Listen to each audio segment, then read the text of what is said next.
Hi dear lovers! Who doesn't like K-drama? Of course, fan ako niyan. So today we're gonna make a makeup tutorial inspired by Korean artists. But if you are new to my channel, please don't forget to subscribe and hit the notification bell so you will be updated in case I will upload a new video. So at first, we were gonna use foundation, but syempre, bago yan, naglagay na tayo ng base sa makeup natin, like primer, moisturizer, and then of course, ang walang kamatayang contour. So yan, syempre yung mga Korean guys, maliliit yung mukha nila. So very, very helpful yan. Needed natin yan talaga. And then yung sa nose line, sa ilong natin, syempre, ang tatangos ng ilong nila na hindi naman tayo gifted sa pagdating sa ganyan. Then using brush, let's blend it. And yung eyebrow natin, let's shape it using eyebrow liner or eyebrow pencil. And yung sa eyes natin, yung shade na ginamit ko dyan is pink. Kasi diba yung mga Korean, very, very light lang yung mga makeup nila. So I'm using shade of pink dyan. And kung ano yung ginamit natin sa taas, yun din yung gamitin natin sa eyelid natin. And nilagyan ko ng glitters or shimmer. Kasi they are famous with that. And then yung nilagay ko dyan is highlighter.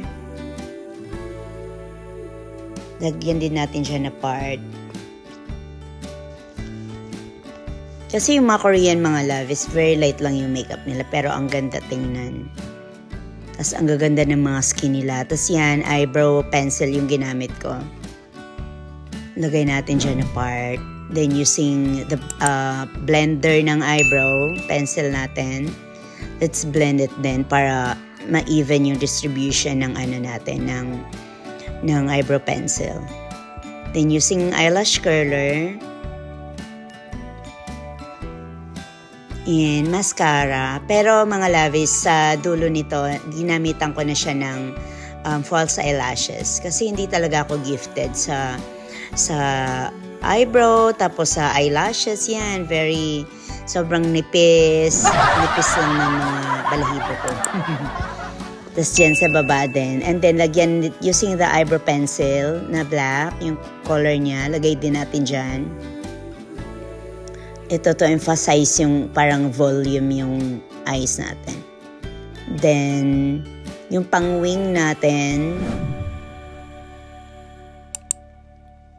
para magmukha tayong para masingkit yung mata natin. Mukha tayong Korean. Then highlighter din yung ginamit ko dyan. At saka yung pwede nyo din gamitan ng glitters. Highlighter lang to. Tapos you can use also glitters. Yan yung other option natin. And then blush on. Pabilog yung blush on natin. Kasi diba yung mga Korean, nasa gitna yung blush on nila. Hindi yung pataas, kundi pabilog. Then of course, lipstick. Then yung finale is yung lip gloss. Yung pang finale natin. Kasi diba very shiny yung mga lips nila, but it looks natural. Pero syempre hindi naman red lips tayo. Kailangan natin ng lipstick at saka lip gloss. Ayan na guys. Oh, sino ka dyan? Dance Phillips back. Thanks for watching mga loves. Always remember that beauty starts the moment you decide to be yourself. Thank you. Have a great day.